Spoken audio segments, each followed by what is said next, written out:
Cuando se presentó este libro, se hizo un acto de presentación, como suele ocurrir en Panamá, ¿no? Un acto en la Universidad Tecnológica de Panamá, que fue la anfitriona del concurso centroamericano, y la presentadora leyó, tal como lo acaba de hacer el joven Mario, leyó un poco de la biografía y tal, y dice, y con ustedes, el autor de La tos, la tiza y la tusa.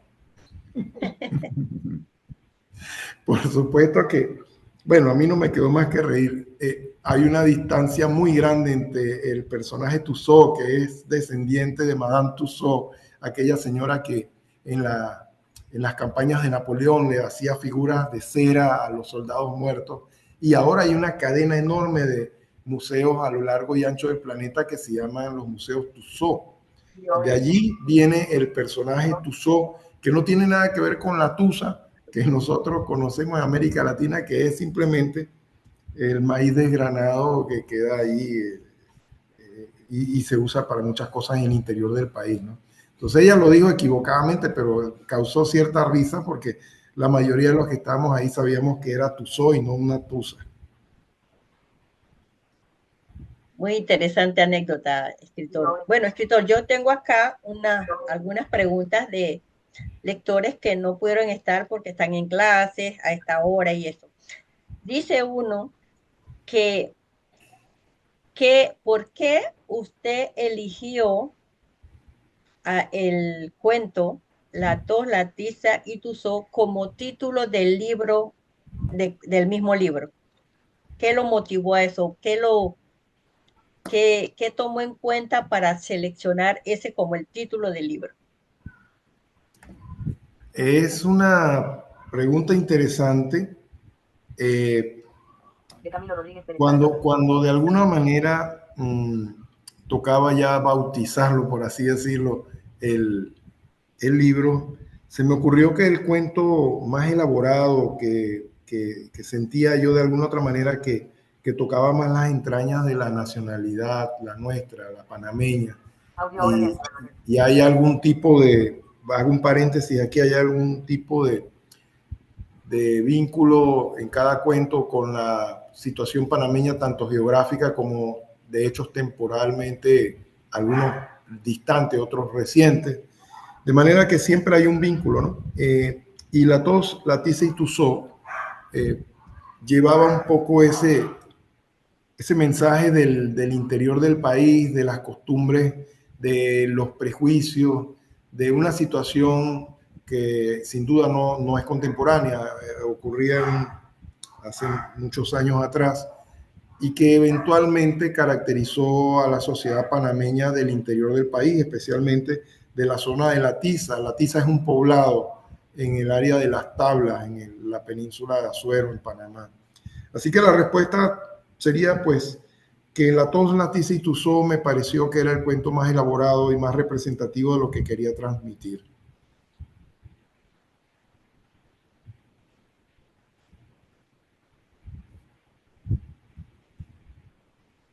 Roxana, abre el micrófono. Primero viene Carlos y después Ahora sí, Diani. ahora sí, espérate. Gracias, escritor, decía, le vamos a hacer llegar su respuesta al lector, aunque también este conversatorio se está grabando y lo vamos a difundir por las redes del sistema de biblioteca de la Universidad de Panamá. ¿Me decía quién? Ah, Diani. ¿Quién está en turno? ¿Camilo? El señor Carlos y Diani, pero primero la dama. Primero Diani la Abreu. Diani. Diani, tiene la palabra, Diani. Buenos saludos formalmente. Bueno, no sé por dónde empezar, porque la verdad es que este libro a mí me han dejado como, o sea, tengo mucho que aprender, es lo que he percibido, sobre todo de la historia de Panamá. Obviamente no soy muy ducha en en esta disciplina de la historia de ustedes. Y me queda por eso mucha inquietud. Si algunos de estos cuentos, obviamente, algunos son ficción, pero entiendo que algunos están basados en hechos históricos, como por ejemplo Casablanca, la Casa Blanca, o Bueno, el de los milagros, me encantó ese cuento, me dejó en shock, literal, porque cómo te retrató como todo, no sé, lo vi como un reportaje periodístico, las reacciones de todos los sectores sobre este concurso que se armó y el nombre del patrocinador también fue algo muy simbólico, diría yo, o no sé, creo que hay un mensaje ahí. Clarísimo. Y también en Casablanca me parece que hay otro mensaje muy claro. Me quedé curiosa con el caso del ruso, si las bombas fueron reales, fueron invenciones, como no conozco mucho la historia de ustedes, me quedan estas dudas. Entonces digo, ¿esto fue real? ¿Estos muertos andan y estas bombas que están activas cerca de un aeropuerto? O sea, me quedo... Y también como el libro es muy ecléctico, diría yo, porque trata muchos temas. Por ejemplo, el caso es que soy mala para los nombres, pero también algunos nombres son un poco muy nuevos, muy diferentes. El del diablito que se reía, el amuleto. Eh, la haitiana, la señora de origen haitiano que era su vecina y el señor que consultó a la bruja para tener más información, la cosa rara que le empezaron a pasar y luego murió. Bueno, este cuento, estos amuletos, entendí que era de la cultura egipcia, por lo que entendí. Y sé que existen muchas cosas, o sea, y todos sabemos, nosotros más los dominicanos, sobre la cultura haitiana un poco. Y sabemos que hay muchas cosas que se dicen que se hacen allá en Haití, bueno, muy cerca de nosotros. También este fue un cuento muy psicológico, diría yo, el del coronel retirado. Y me disculpa, tiene que ver con creo que la caravana de, no sé, de algo y el espejo. Del cóndor Eh, y el espejo. el del cóndor y el espejo. Fue algo como muy profundo, muy psicológico, el diálogo que él se echó con su espejo. Y nada, de verdad que lo disfruté mucho, pero tengo que leerlo de nuevo porque sé que hay mucho que me falta por captar del libro, es la verdad. Y nada, ahí dejo mis inquietudes. Le contesta a Diani, escritor. Sí, claro, por supuesto, claro que sí. Bueno, ante todo, Diani, insisto en que me siento muy complacido de que haya gustado el libro. Este libro, La tos, la tiza y Tussaud, tal como les mencioné, es el pago de una deuda. Es el pago de una deuda. No puedo desvincularlo de la historia familiar. Nosotros, desde muy pequeños, mis hermanos y yo, y por supuesto mi madre y mi padre, fuimos producto de la persecución política en medio de una dictadura en Panamá. Y nos tocó salir de Panamá, a mi padre lo exiliaron, lo persiguieron, y tiempo después, mucho tiempo después, me decía un amigo que también fue compañero de mi padre en líderes política, decía, Gonzalo, no olvides que el exiliado no solo fue tu padre, fueron ustedes. Y es totalmente cierto. Así es de convulsa en nuestra América Latina. Y nos tocó ir detrás de mi padre, país por país.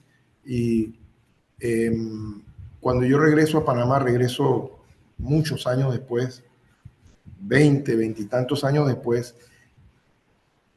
y me quedo. Y me quedo, cuando digo me quedo es que no estaba en mis planes quedarme, pero me quedé. Y de eso hace más de 40 años. Y yo siento que tengo una deuda con este país pequeño que es tan particular, este país que también es mío, igual que de 4,5 millones de personas. De manera que cuando hago estas historias, estos cuentos, siempre trato de vincularlo a algún evento histórico o algún hito geográfico que permita amarrar la historia y darle referencias. Esas referencias de tiempo y espacio están en casi todos los cuentos. Y apunta muy bien Diani cuando dice, por ejemplo, en el caso del cuento La Casa Blanca, eso ocurre en la isla de Coiba, que era un penal, pero que después en la época de la dictadura fue un penal para presos políticos y muchos de ellos fueron asesinados allí. Entonces la Casa Blanca, con el pasar del tiempo, se convirtió en un parque nacional, uno de los mejores y mejor conservados que tenemos, pero eventos como persecuciones de narcotraficantes en torno a estas islas son comunes, ¿no? No solo en Panamá, pues. Ya sabemos que está ocurriendo en casi todo el Caribe, en el Pacífico, en México, en torno a Sudamérica, en fin. Así que ese entorno fue el que dio paso a esta historia de la Casa Blanca, que tiene elementos, por supuesto, verdaderos en algunos casos. Es el caso de la Quinta Pata. En el caso de la Quinta Pata es mencionada, son mencionados algunos hechos históricos, pero uno de ellos es la presencia en Panamá y terminó, eso es histórico, terminó aquí en Panamá la famosa bailarina Margot Fonteyn. Entonces ahí hay un diálogo en el cuento de la Quinta Pata, en donde una persona le dice a otra lo que es la historia y dice, no, no, tú estás equivocado. Bueno, para los que leyeron saben que ahí hay todo un intercambio de opiniones y de ideas y mucha fantasía. Estos cuentos ciertamente tienen esas referencias, pero son cuentos, no estoy relatando hechos históricos. Son cuentos y que tienen esos visos tangenciales de realidad. En el caso de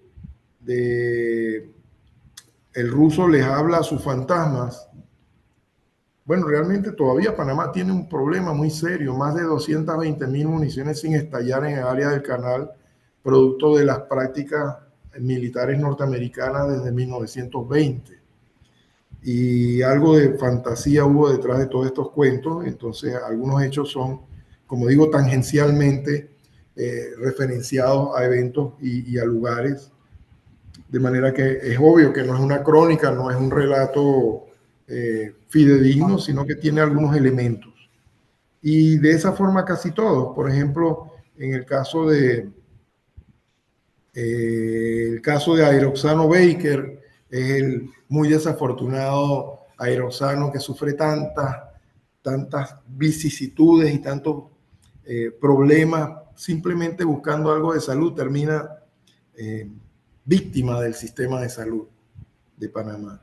Y bueno, como eso, pues obviamente no voy a continuar porque creo que ustedes mismos tienen inquietudes y quiero escucharlas, pero sí, Diani, hay elementos históricos intersticiales en las historias que están acá, que son fantásticas. Los milagros de Chucho Márquez, en realidad todo eso es fantasía, pero Chucho Márquez pertenece en la historia, en el cuento, a una ciudad que se llama Aguadulce, y entonces se describe, pues por supuesto, de alguna u otra manera la geografía a lo largo del cuento sobre lo que es Aguadulce. En fin, como digo, y termino diciendo de nuevo, hay elementos, pinceladas históricas y referencias intersticiales en los cuentos de la geografía y del tiempo en Panamá. Gracias. Y esto del señor que fue víctima del sistema, escúchame, Roxana. Dale. Casualmente ahorita, en la tarde temprano me salió un video de un doctor aquí que fue víctima él dice que es una mala práctica. Bueno, a veces somos víctimas del sistema, lamentablemente, pero qué vida, wow, me impresionó porque es muy trágica, de verdad. Todo le salió mal.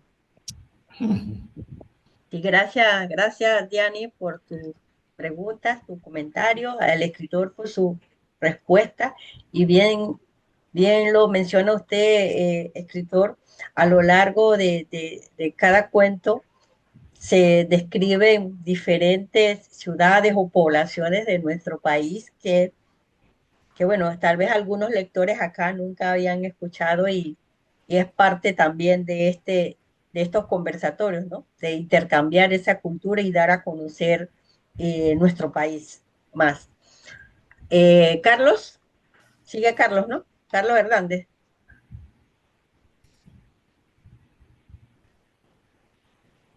¿Llegó Carlos? ¿Puede abrir el micrófono? ¿Aló? Ahora sí, dele, le escuchamos. La verdad que no, yo no había marcado, creo que era Carlos Cortázar de Guatemala el que estaba, pero bueno, ya que me dieron la palabra, de este cuento me llamó mucho la atención es la variedad digo, de esta obra, la variedad de cuentos de un tema a otro, a veces tan divergentes, pero interesantes. Lo otro es la manera, la forma, el entorno que le da a cada cuento.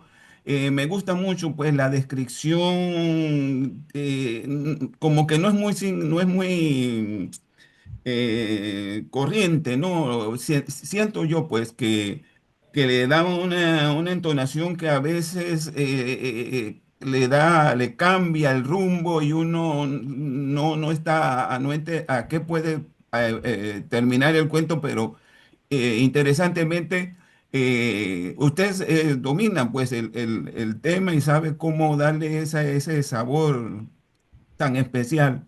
Lo otro es el mensaje. Es el mensaje porque los mensajes que da cada cuento y en torno y sobre todo pues a nosotros los panameños, porque muchos de los tópicos que tocan parte de las vivencias de nuestro país de una u otra manera y como usted sabe pues exactamente muchas familias fuimos afectadas así mismo como usted dice por situaciones de la dictadura y eso en alguna manera, mientras leía el cuento, reaccionaba sobre eso. Y otra cosa que me llamó mucho la atención de estos cuentos, particularmente a mí, fue el cuento del viejo Gillespie. Me parece que es una evocación al trompetista norteamericano Dizzy Gillespie de jazz. Yo lo admiro mucho, pues ya él está muerto, pero eso me pareció bastante original. Por lo demás, pues me sentí muy complacido con su cuento y lo felicito, señor. Sí, cómo Gracias, no. Carlos. Gracias, Carlos. Gracias por las palabras tan amables. Sí, correcto. Aunque está escrito de una manera diferente, para no hacerlo tan obvio, el Gillespie, que es el músico de Colón, eh, es un poco haciendo algún tipo de honra a Dizzy Gillespie, el famoso músico norteamericano. Lo único que este Gillespie no es nuestro, estaba viviendo en Colón y bueno, le roban su trompeta y bueno, el resto del cuento por supuesto no se lo voy a relatar. Ustedes, lo que lo han leído, saben que continúa, pero es un poco haciendo un honor a esa parte de Panamá que es Colón, que es tan particular y en donde de alguna otra manera se entremezclan realidades difíciles con eh, actividades populares muy notables como es la música y el baile. Entonces, bueno, el cuento está orientado hacia mostrar ese Colón que es tan diverso, que es tan contradictorio en sí mismo, un lugar de riquezas pero con mucha pobreza y no es tan, ¿cómo poder decirlo? No es tan bipolar, no es que hay pobreza y riqueza y punto, hay una gran cantidad de tonos de grises en medio que hacen de Colón un lugar muy especial. Ese es el caso del viejo transparente, que es como se llama el cuento de Gillespie, ¿no? Me acuerdo también del caso de Ariexano Baker, que es el último cuento. No lo mencioné, pero ahí se intentó darle una personalidad muy particular a Ariexano Baker, que era un hombre como un hombre de nuestro pueblo, pero acostumbrado a ser paciente, a ser eh, muy reflexivo y siempre sobre la base de dichos populares, adagios y dichos populares que están llenos de sabiduría, por supuesto. Entonces él enfrenta la adversidad y una adversidad tan difícil como la que le tocó a través de la sabiduría de los adagios populares. Modo de voz a petición. Modo de voz desactivado. Gracias, escritor. Carlos también. ¿Alguien más? El otro Carlos. El otro Carlos. El otro Carlos creo que fue el que levantó el brazo. Sí, pero no sé. Bueno, acá mientras, escritor, tengo otra preguntita, otro comentario de un lector. Dice que el cuento de 15 segundos, si eso tiene, bueno, ¿cómo, cómo se inspiró para escribir eso, este cuento? Y si dice si tiene algo que ver con lo que fue la muerte de Omar Torrijos. Sí, por supuesto que tiene que ver y también tiene que ver con una nueva forma de escribir. Para mí ese cuento fue todo un reto literario, porque si se logró el efecto esperado, en realidad ahí tenemos dos realidades que van corriendo paralelas. A lo largo de 15 segundos ocurren dos eventos, pero que al final terminan coincidiendo en uno solo.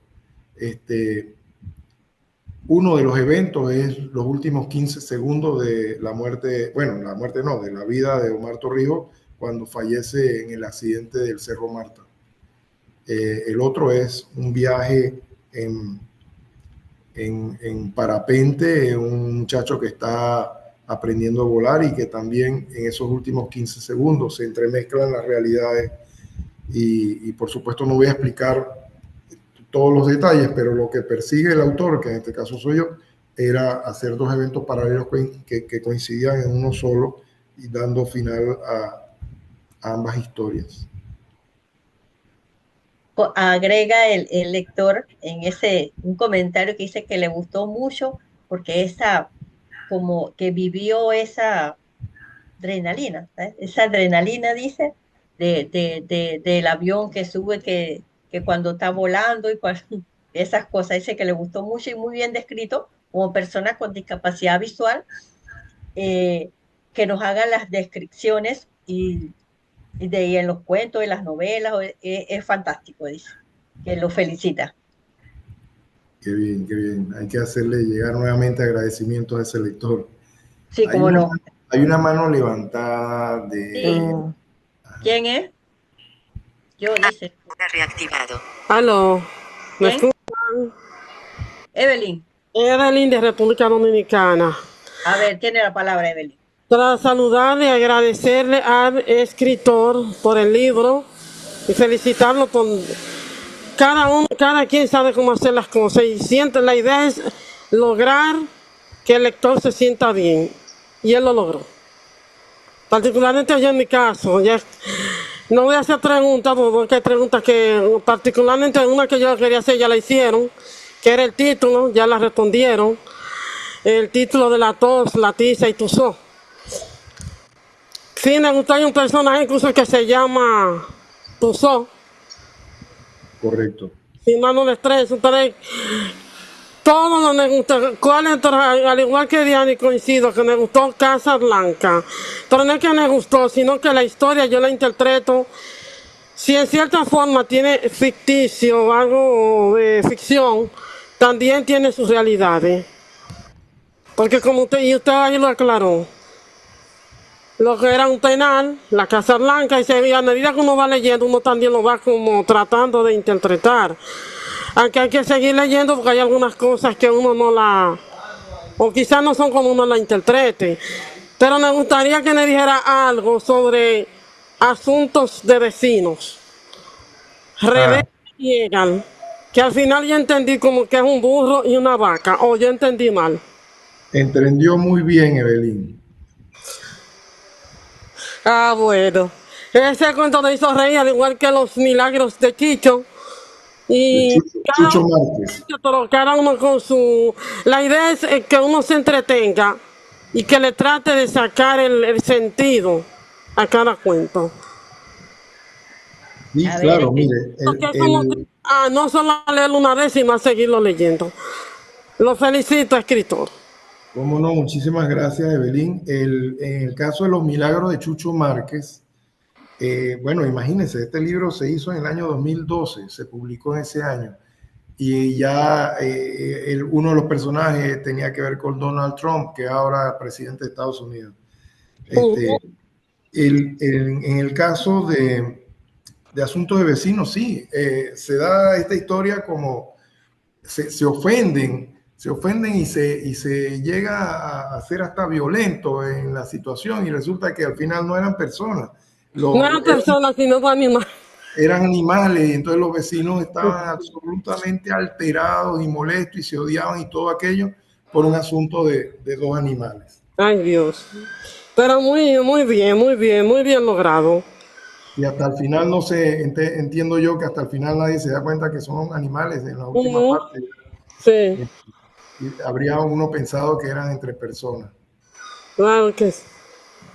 Pero cada uno con su situación. Pero como dice, si uno empieza a detallarlo cada uno, nos cogemos la noche entera en eso. Y no tengo Gracias por problema la con que sea oportunidad así. Yo hoy no tengo gracias. problema con que sea la noche entera. Ay, Dios.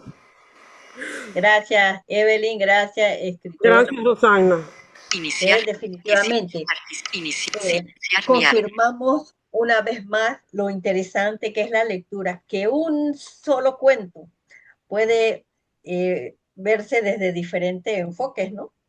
Y una persona ve una cosa y otras y así. Y eso es lo que intercambiamos en estas tertulias para poder incrementar nuestros conocimientos. Y, ay, sí, yo no vi esta parte.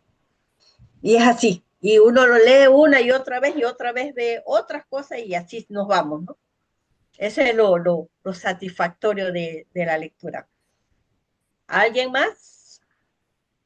A ver, o si dicen... Buenas. ¿Sí? ¿Quién? Por aquí Arlene, de República Dominicana. Arlene. Tiene la palabra Arlene. Escritor. Sí.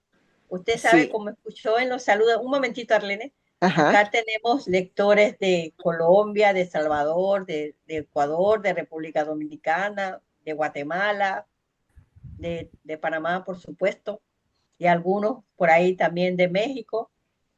Hay un poquito de todo de Latinoamérica, sobre todo.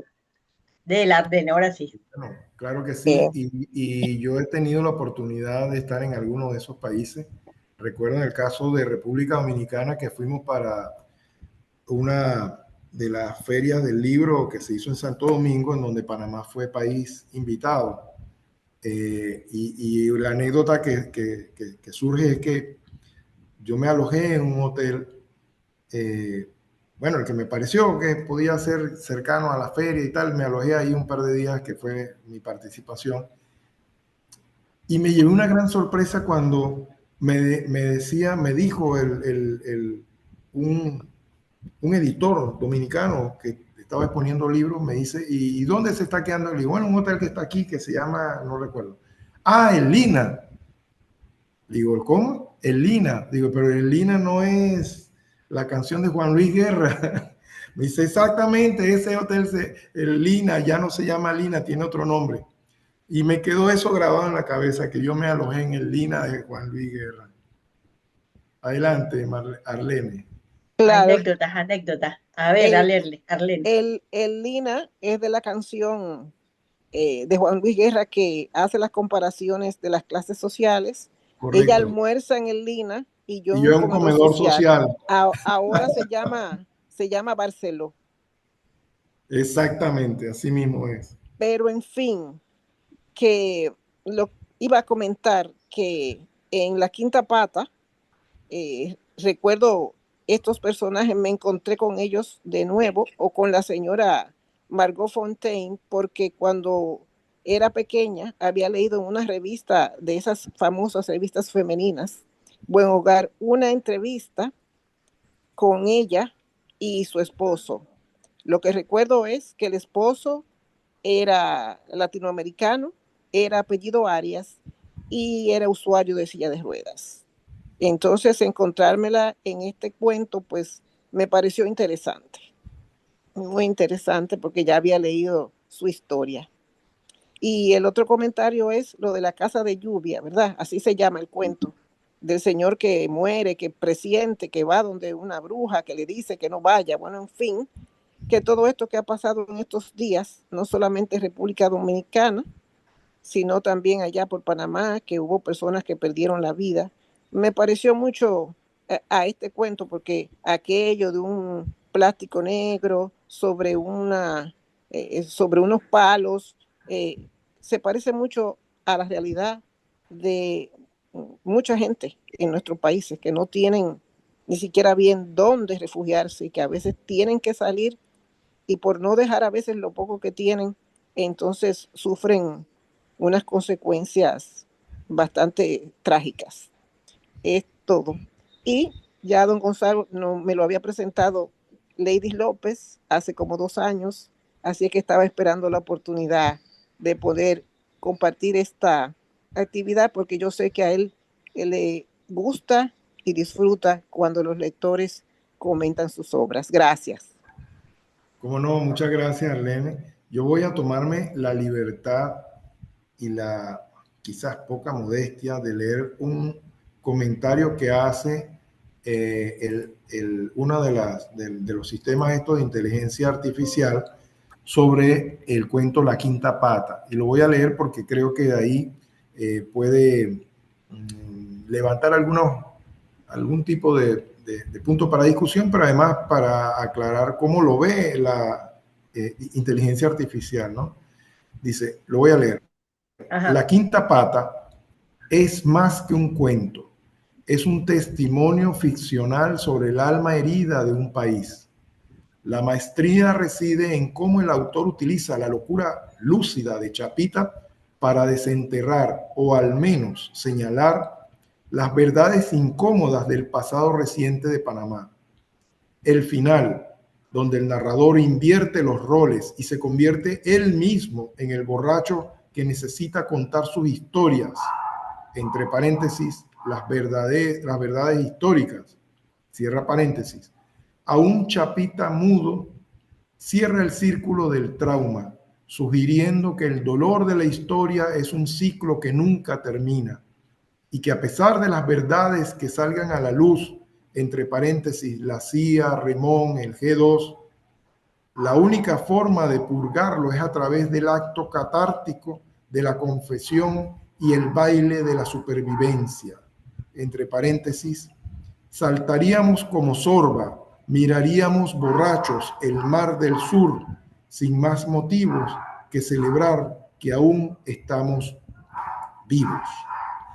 Bueno, ese es el comentario que hace como conclusión del cuento La Quinta Pata, la inteligencia artificial de Géminis. Y lo leo y lo comento porque yo sentí que esa inteligencia artificial pues realmente había sido acertada, ¿no? Obviamente ustedes que leyeron la obra pues pueden tener otras ópticas, pero como autor yo les puedo decir que muchas de estas historias, muchas de ellas, no solamente de este libro, de otros que tengo, son dolorosas para ficcionar eventos que de alguna otra manera marcaron algo en nuestro país, algún hito. Y no se trata de hacer historia per se, se trata de darle un contexto de espacio y tiempo a la historia que es ficcionada. Y eso es un poco el arte que yo trato de transmitir. Betty Cortés de Medellín, Colombia. A las damas primero, Otto, yo. Sí, claro. Dele, Betty. Buenas noches, felicitaciones al escritor. Me parece un libro, ¿cómo diríamos? Pues yo diría que muy elevado, aunque parezca muy sencillo, porque, por ejemplo, del que estaba hablando de La Quinta Pata, pues eso de hablar, este señor, de hablar de todas las cosas que pasaban y después revertirlo al otro señor que ya no era capaz de hablar, pues me parece algo muy, muy profundo. Ahora, lo del gato sí me pareció muy gracioso, porque es que esa mirada y no era sino pensando en la mirada y el esposo se fue, después viene ya la señora se murió y ya eso quedó así pues como, no sé. Y lo otro, lo de Chucho, también una cosa muy, muy rara y muy extraña, y además, pues, qué habilidad la suya de poner que ya el concurso no se hacía porque ya entonces no estuvieron de acuerdo, o sea, que no se realizó la cosa. ¿Qué quiere decir? Que no quería para decir que sí se había realizado, que habían ganado, no, más bien dejarlo así.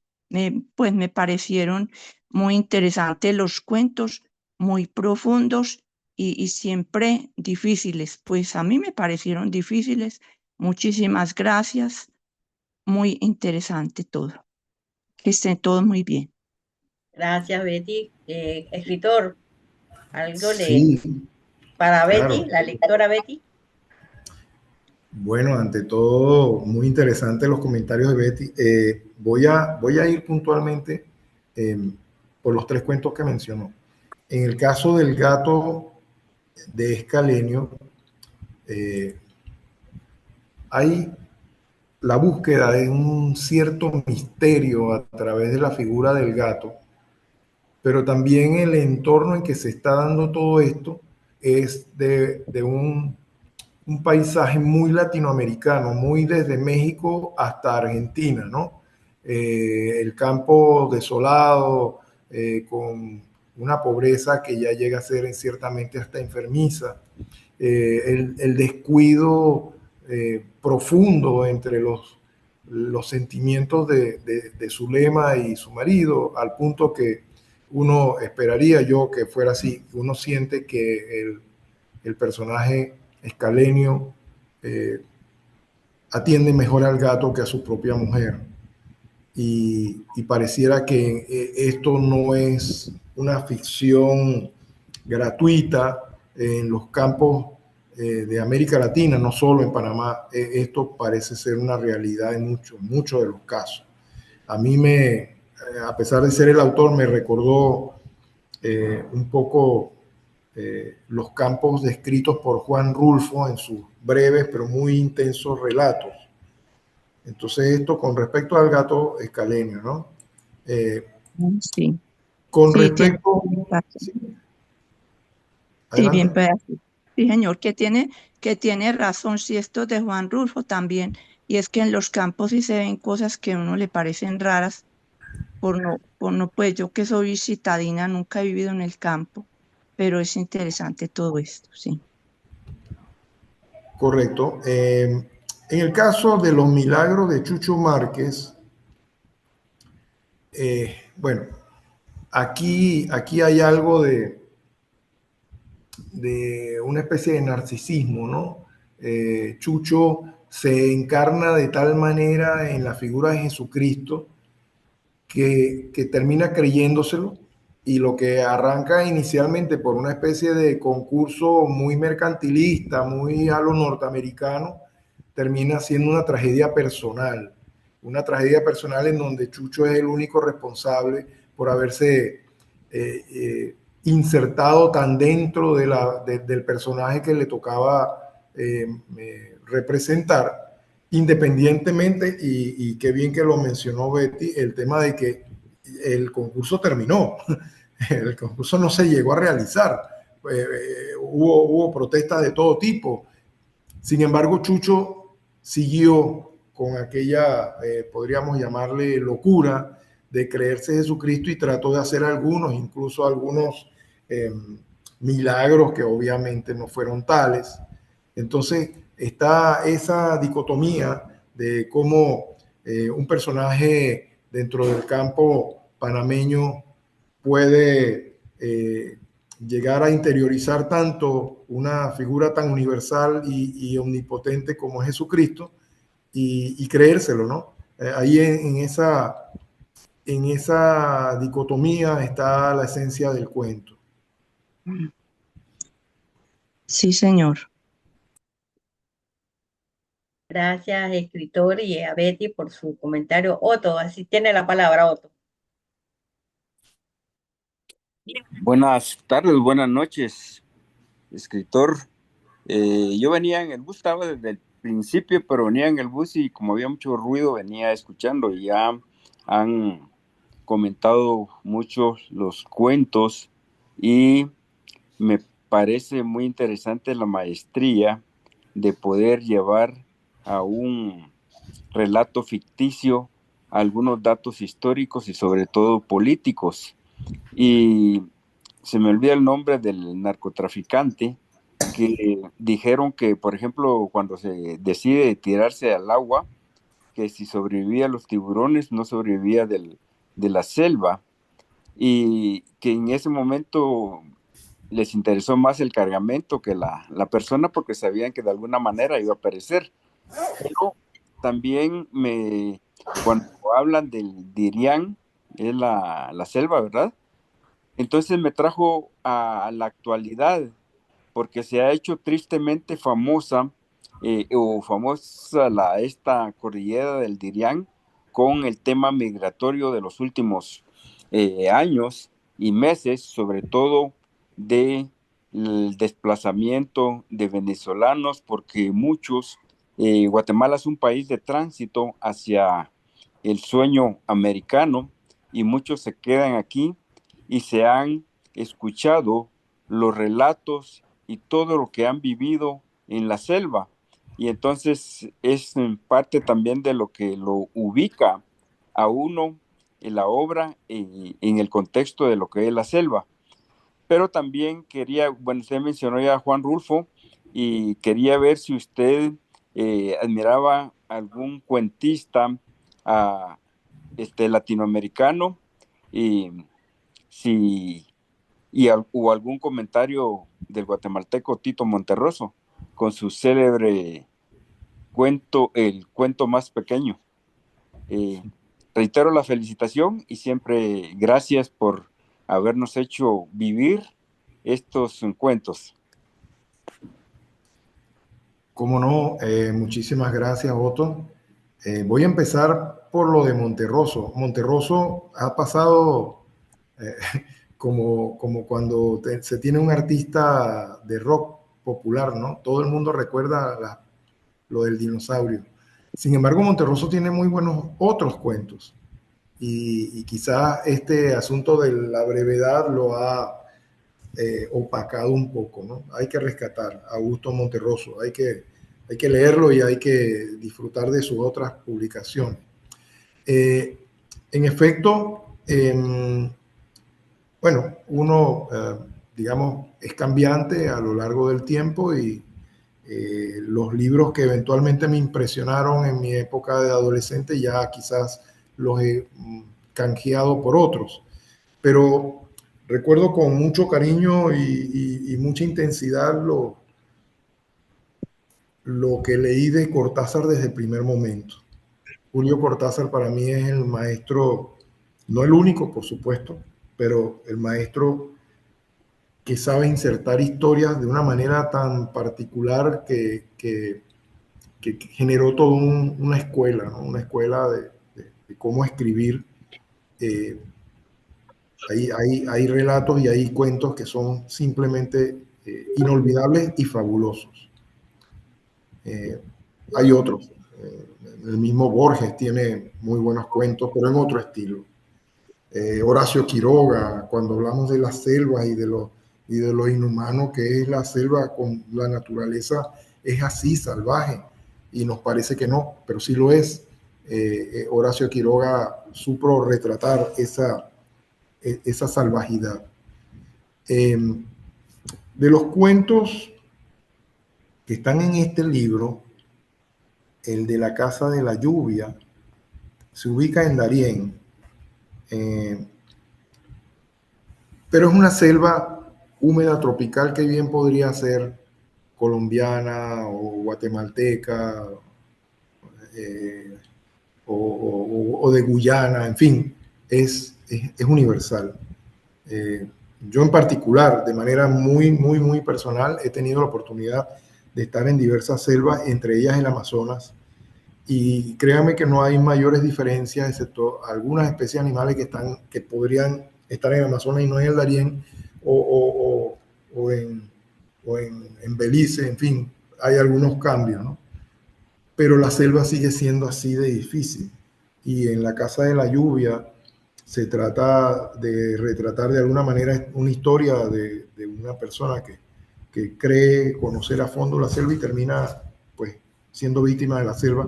Y la selva, esperaría yo, que se hubiera constituido en casi un personaje adicional. La selva per se, por sí misma, debería en esa historia haberse percibido como un personaje que tiene una contraparte, que es un topógrafo, un ingeniero. No sé si Otto mencionó algún otro de los cuentos, no lo recuerdo. El del narcotraficante, se me olvidó el nombre. Ah, sí. Ese se llama La Casa Blanca. Y se llama La Casa Blanca porque en el penal de Coiba, que es una isla que ahora, como dije al principio, es un parque nacional y uno de los mejores, precisamente porque nadie se le ocurría acercarse a la isla de Coiba, los que iban para allá iban a la fuerza, en una especie como de isla del diablo, ¿no? Un penal que muy selvático, muy difícil, al punto que los presos no estaban encerrados porque no podían irse. Quien tratara de irse, y varios lo intentaron, terminaron o víctimas de las circunstancias o de los tiburones, pero no lograron su cometido. Entonces, la situación que se da en la Casa Blanca es justo en el momento en que deja de ser un penal. En Panamá eso ocurrió en los años 90. Pero aún en los 90 se llevaron a jóvenes delincuentes que pertenecían a grupos muy violentos, pero estaba toda la historia anterior de desaparecidos, de torturados, de fantasmas que de alguna otra manera murieron allí. Y todo esto en el marco, descubierto en el marco de unos guardianes que fueron a perseguir unos narcotraficantes, a un narcotraficante en particular que, creyendo escapar de estas personas, termina pidiendo clemencia, como en efecto ellos lo habían dicho desde el principio: este tipo no va a poder escapar y va a venir aquí llorando perdones. Y eso de alguna manera, ese marco de la isla de Coiba y de esas historias fue ficcionado y generó esta historia tan particular que parte de un hecho contemporáneo y que se va remontando poco a poco a través de los relatos de los participantes en la historia hacia la breves pinceladas de la historia de Coiba, ¿no? Sí, gracias. Por un momento se me había escapado el nombre y fue uno de los más comentados. Pero sí, la Casa Blanca era blanca, ¿eh? Sí. Y existió la Casa Blanca, sí, como tal. Y yo llegué a estar en el penal, no como preso, llegué ahí cuando ya no era un penal, y me impresionó mucho las ruinas que habían, donde los presos dejaron marcadas sus huellas, no sé, sus letras, sus dibujos, y cómo la naturaleza fue destruyendo todo aquello. Cuando yo lo visité, lo descubrí por casualidad. No tenía nada que ver con el tema del penal. Era por un tema de justamente una reunión de ministros de ambiente. Se llevaron a los ministros de ambiente por helicóptero, pero en grupos de 3, porque no hay dónde. Ahí había una pista de tierra muy vieja que servía de alguna manera de aeropuerto. Y mientras me tocó esperar a algunos ministros, descubrí las ruinas, descubrí el penal, descubrí un cementerio sin nombres. Eso me impactó aún mucho más, porque el cementerio tenía cruces, pero no tenía ninguna otra referencia, ni de tiempo, ni de nombres, ni de nada. Y después, investigando y preguntando a algunas personas de confianza, me dijeron, claro, porque es que ahí enterraron a los que fueron torturados, a los que fueron muertos, y en su momento a las dictaduras que tuvimos no les convenía anunciar quiénes quedaron muertos allí. Así que el cementerio quedó con cruces vacías. ¿Pero tiene algún mantenimiento esas ruinas como para preservarlas, o están totalmente abandonadas? Mire, la verdad es que no le tengo respuesta, porque en el año 2004 se creó el Parque Nacional, formalmente hablando, el Parque Nacional de Coiba, que no solamente era esta isla, era un archipiélago, y se creó una comisión mixta que no era únicamente del Ministerio de Ambiente, sino de la sociedad civil, de grupos de investigadores del Smithsonian, en fin, un grupo que iba a ser un patronato. De hecho, el patronato existe y quien rige los destinos de este, que es nuestro mejor parque nacional, es un patronato, de manera que no es el Estado con su burocracia pesada, que nunca tiene recursos y que no puede hacer cumplir lo que dice la ley. Esto es un patronato que sí trabaja muy bien y me ha dejado una inquietud. Yo creo que voy a preguntar cómo anda aquello de las ruinas. Sé que una vez se hizo un reportaje de televisión sobre el tema de las ruinas que quedaron en Coiba, pero es un tema que aún es sensitivo, ¿eh? No es tan fácil hablar de los desaparecidos, de los torturados y de los muertos. Así que no es un tema que vaya a levantar mucha popularidad. Vamos a explorar si hay algo en YouTube. De todas maneras, gracias, maestro. Gracias a usted. Gracias, Otto. Gracias, escritor. ¿Alguien más en lista? A ver, aunque sea se atreva a comentar ahí, ¿cuál cuento le Creo gustó? que yo, ¿Yo? ¿Quién es yo yo? Ana del Carmen de Guatemala Ana del levantó la Carmen. mano, A ver, pero creo que no se vio. no sé. A mí Dele, dele. me gustó el comentario que hizo el autor Menéndez de lo que las historias que él comenta se pueden dar en muchas regiones de América Latina. Por ejemplo, las costumbres de las brujas, donde no tenemos brujas, díganme, a la que vamos algunos a ver, o la curandera, ¿verdad? La de la Casa Blanca de la isla, sí me hizo pensar en los narcotraficantes que con tal de sobrevivir dejan, todo ser humano haría lo mismo, ¿verdad? Dejarlo a la carga de más que lleve y sale corriendo para salvar su vida. Me conmovió también ¿cómo se llama? La trompeta de Gillespie, porque donde no hay un anciano o alguna persona que tenga un instrumento musical y que todos digamos, vamos a verlo, hoy en la noche va a tocar él o queremos verlo. No, no va a tocar, pero sí va a practicar y entonces uno de curioso, muchas, pero con el sabor panameño. Historias muy relacionadas con otras historias. Si usted se pone a curiosear, coinciden con ciertas anécdotas de todos los países. ¿Cómo se llama? Podríamos decir ciertas costumbres, ciertas tradiciones, ciertos mitos, pero con sabor panameño. Por eso cuando llevan al borracho a que le vaya a ver a la curandera, bruja, ¿verdad? Y el convencido, pero ahí vamos. O también el sueño de Juan Carlos, un pícaro que aprende a utilizar muy bien las peleas, el sistema digital y enfrenta a Mano de Piedra Durán contra otro boxeador desconocido y sin embargo cuando se arma la de Dios es Padre, Juan Carlos graciosamente huye, ¿verdad? Son situaciones que se dan en todos lados, pero como usted dijo, con sabor panameño. Muchas gracias, ¿eh? Cómo no, gracias a usted. Y apunto lo siguiente, ese otro boxeador fue una gloria del boxeo panameño, Ismael Laguna. Por eso es que, claro, por supuesto, para quien no está familiarizado con ello, le parecerá así, como dice usted, un boxeador adicional. Pero no, era una gloria del boxeo panameño y el enfrentamiento que se da en forma virtual termina siendo un enfrentamiento real.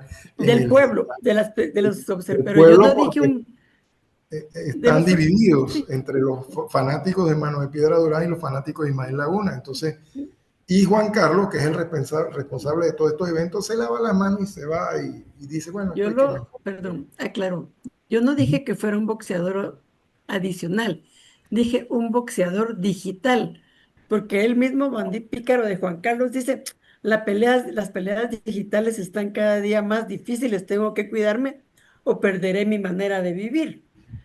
Pero sí todo, como le digo, me gustó porque tiene pasado y presente, ¿verdad? Lo digital muy presente, lo del narcotraficante presente, pero también mezclado con la Casa Blanca, esa casa que ha haber sido muy bonita, pero tanta maldad la destruyó.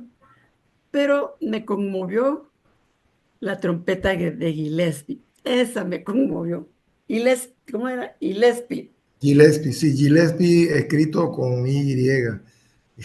El Sí. Gillespie, el Dizzy Gillespie es con G, ¿no? Pero bueno, No, pero es es, Gillespie.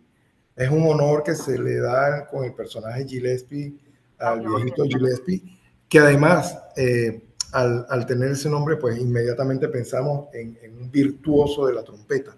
Sí. Y la trompeta no quiso sonar cuando el malandro, el maleante la tocó De la de banda, hacer sonar. sí. Sí, claro, no hubo forma y todo el mundo se burló de él y estos maleantes malhumorados y arrogantes, lo que hizo fue que tiró la trompeta. Pero la esperanza queda en un niño En el que niño. la hace sonar. Cierto. Ahí hay Muchas esperanza. gracias. Muchas gracias. ¿Cómo no? Gracias, gracias, escritor, gracias, María Ángel. ¿Alguien Ana más? del Carmen. María Ana del del Carmen. Carmen. Ana, María del gracias. Carmen. Haré algo por ahí, María. ¿Alguien más en turno? Audio ahora reactivado, alerta. ¿Alguien activó el audio? ¿Qué? No. No, sí se está escuchando bien. Sí. Sí. El Carlos tiene el micrófono abierto, creo. El señor Carlos. Carlos Señor Carlos Hernández. Hernández. Sí, pero ya yo comenté. Sí, pero apague el micrófono. ¿Sí? ¿Cómo no? No, quería también, lo que puedo recordar de la señora. Roxana, Dígame. Carlos Carlos, Montasa, aquí solo también. rapidito porque voy en tránsito y hay sonidos externos. Pues yo también felicitar al escritor y el cuento que me pareció interesante fue el del tablero de ajedrez, esa estrategia cómo presentó el cuento y consultarle si el escritor sabe jugar ajedrez porque bien detallada la partida y como comentaba en el chat, pues a mí también me evocó bastante este cuento porque soy jugador de ajedrez y todas esas decisiones que uno toma en el tablero también las podemos trasladar a la vida real. Y gracias por compartir esta obra. Saludos. Cómo no, muchas Gracias, gracias, Carlos Pontaza, porque Carlos Hernández también después creo que quiere añadir algo. Sí. Carlos Pontaza, mira, en efecto, yo aprendí a jugar ajedrez cuando era pequeño. Mi padre era un aficionado al ajedrez y bueno, en efecto, hasta adolescente jugué y ya después con el pasar del tiempo me fui olvidando del ajedrez y lo fui dejando de lado al punto que ahora me costaría mucho hacer una partida de ajedrez. Pero en el cuento Cañón Ranger, ciertamente hay un paralelismo entre la jugada de ajedrez y lo que está ocurriendo en la realidad. En este cuento hubo la necesidad incluso de acortar algunas jugadas de ajedrez verdaderamente planificadas porque perdía un poco el ritmo del cuento y tuve que aplicar algunos cortes. Pero en efecto el paralelismo es ese, tal cual como lo has identificado, una jugada, un tablero de ajedrez donde hay dos personas enfrentadas y una realidad paralela que al final terminan siendo una misma. Gracias, escritor. Carlos Hernández, que iba a decir algo. ¿Aló? Usted iba a decirse que quería decir algo. No, era referente a que Carlos Cortázar estaba esperando.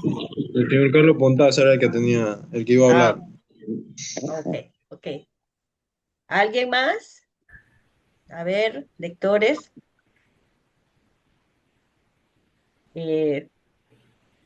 Bueno, mientras acá yo tengo de una lectora, escritor, dice que lo felicita y que le gustaron mucho todos sus cuentos, pero le tiene una pregunta con el último cuento de Aeroxano. Aeroxano Baker. Dice que tiene muchos, como usted mencionó antes, muchas reflexiones, muchas reflexiones, proverbios. Muchos proverbios que piensan que son importantes porque, aunque como dice a este personaje, fue víctima del sistema de salud y todo, pero dentro de todas esas vicisitudes que pasó, tuvo la paciencia, tuvo de como que no hacer mal por mal y esas cosas. Su pregunta es, ¿por qué o si por alguna razón usted puso este cuento de último o fue simplemente porque le correspondió o usted hizo algún orden en cada cuento que fuera o componiendo este libro? Sí, claro, no es producto del azar, es producto de una lógica que incluso la tuve que modificar varias veces. En los concursos de literatura, a veces es complicado que el jurado lea todas las obras, toda la obra, de todas las obras. Es decir, si hay un concurso en donde se presentan 50 cuentos de 150 páginas cada uno, normalmente el jurado no los lee completos todos. Se hace una idea bastante concreta de cada obra, leyendo, por decir algo, un poco más que la mitad del libro.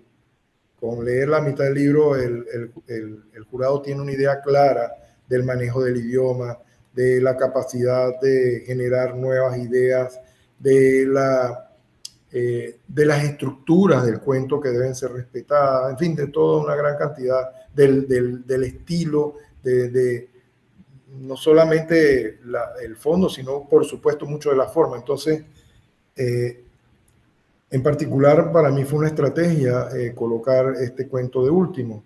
El personaje de Alexander Baker se rinde al sistema, ya él no, en lo último que ocurre en el cuento, si bien es cierto que es un hombre paciente, un hombre de pueblo, también es cierto que se entrega. Ya pierde todo tipo de esperanza. Entonces, me pareció un buen cierre para el libro. Así que sí, la respuesta es sí, había una estrategia y la estrategia pues contemplaba que ese cuento fuera de útil. Ok, gracias. Se lo haremos llegar a la lectora, su respuesta. ¿Alguien más en el que ya habló, si quiere volver a comentar algo que se haya pasado, puede hacerlo?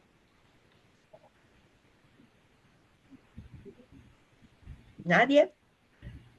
Bueno, yo quiero también manifestar mi opinión, mi escritor. A mí me gustó muchísimo la variedad de la temática de los diferentes cuentos. Y bueno, escoger uno es como un poco difícil, ¿no? Pero sí me causó mucha gracia lo que fue Los sueños de Juan Carlos y también es el del título de la obra, La tos, la tiza y Tuzó, sobre todo el personaje Tuzó, que como decimos por acá, que siempre con el juega vivo y la cosa, pero al final sí lo atraparon, como quien dice, ¿no? Entonces, y eso también lleva una reflexión, o sea, uno no debe estar haciendo cosas que no son correctas o que no se deben, porque al final, porque como dice, la mentira siempre sale a la luz. Así que ese es de parte de mi persona. Si no hay más nadie, creo que terminamos aquí el conversatorio. Si usted quiere dar unas palabras, escritor. Sí, cómo no. Antes de dar esas últimas palabras que sin duda van a ser de agradecimiento, déjeme comentarle que La tos, la tiza y Tuzó, el cuento de La tos, la tiza y Tuzó, pretende también reflejar esa situación de discriminación racial que incluso de alguna u otra manera todavía se siente en algunas áreas de Azuero, pero si se ubica en el tiempo en que se menciona en la obra, eso fue a inicios del siglo XX. Entonces era mucho más marcado, ¿no? Mucho más marcado esa discriminación, el racismo que quieras o no, existió en Panamá. Y la portada del libro refleja de alguna manera es eso, ¿no? Esta portada es el beso de un hombre negro y una mujer blanca, que todos sabemos que de alguna otra manera era una relación, entre comillas, prohibida a inicios del siglo XX. Era muy difícil que se fuera aceptada por la sociedad. De manera que hay mucho de ese elemento allí en ese cuento, la discriminación y el racismo de esa época. Y bueno, con respecto a la tarde de hoy, pues muy bien, muy agradecido estoy de que hayan participado tantas personas. No todos preguntaron, pero hay muchos que escucharon. Y ciertamente el libro tiene esas diferencias temáticas porque de alguna otra manera, y eso también, y es de los últimos comentarios que voy a dar,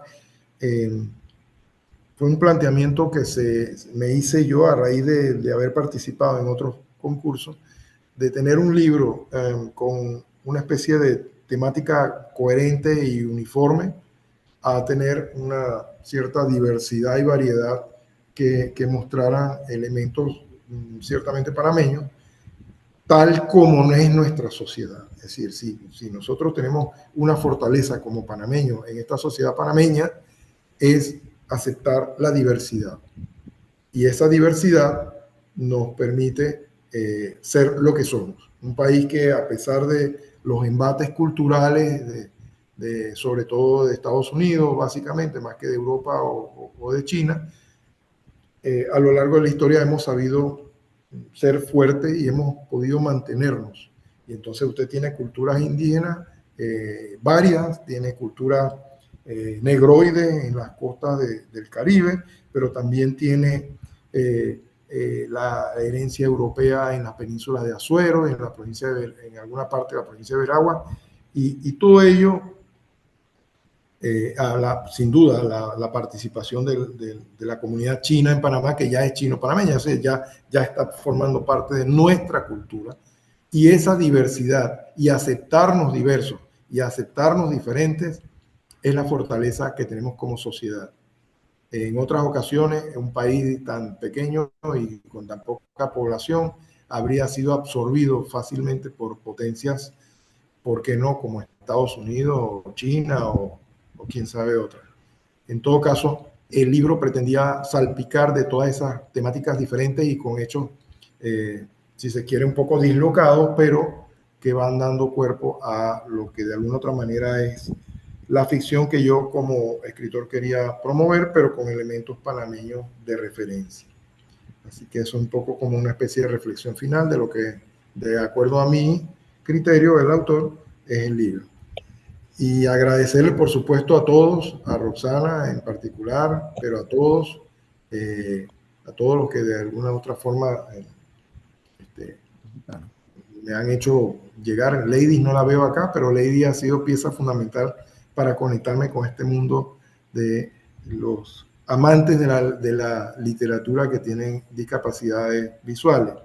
Yo particularmente admiro esa pasión por la literatura y los felicito a todos. ¿Puedo hacer un último comentario, Roxana? Sí, diga, Otto. Es que me llamó la atención ahora que el maestro habla de la cultura china y entonces me vino a la memoria las intenciones del señor del norte respecto de volver a quitar el canal por un comentario que hizo. Yo se lo di a los panameños, no a los chinos. No sé si quisiera hacer algún comentario respecto de esto, maestro, si no, pues respeto. Sí, claro, por supuesto que sí. A ver, en principio, el canal de Panamá tiene puertos en el norte y puertos en el sur. Y esos puertos han estado en manos de empresas mixtas, de las cuales una gran empresa china, y ya sabemos que cuando hablamos de empresa china, hablamos del gobierno chino, una empresa china tenía mayoría de acciones. Esa empresa china es la misma que mueve los contenedores en el puerto de San Francisco. Entonces, es malo que esté en Panamá, pero es muy bueno que esté en San Francisco, California. Entonces, ahí empieza una contradicción severa, ¿no?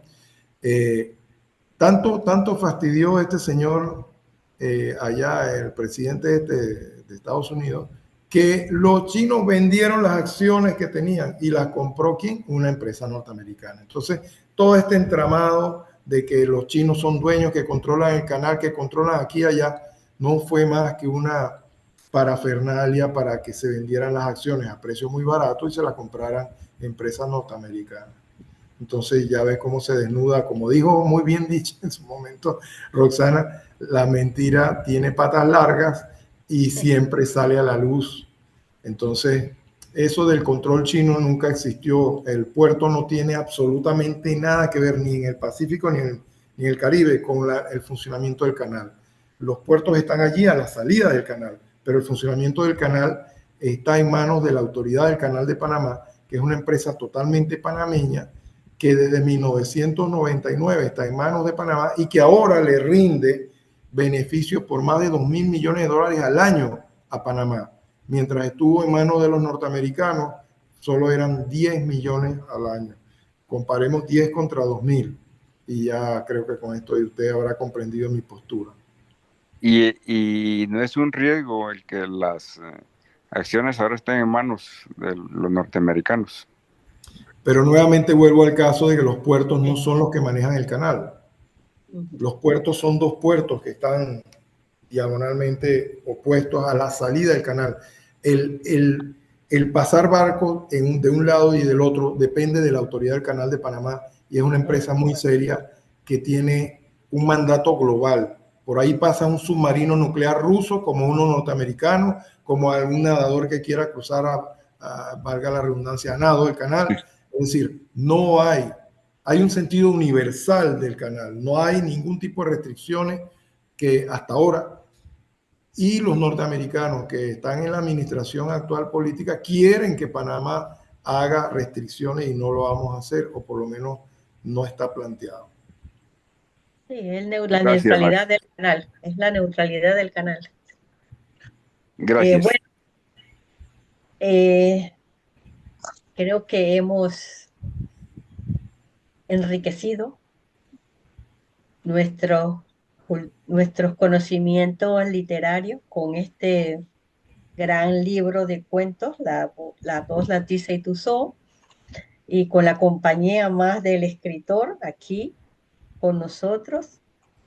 Hemos aprendido mucho más y bueno, ustedes, los que no son panameños, han conocido un poco más de nuestra historia, así con ficción y enlazada con todo, pero también se da a conocer.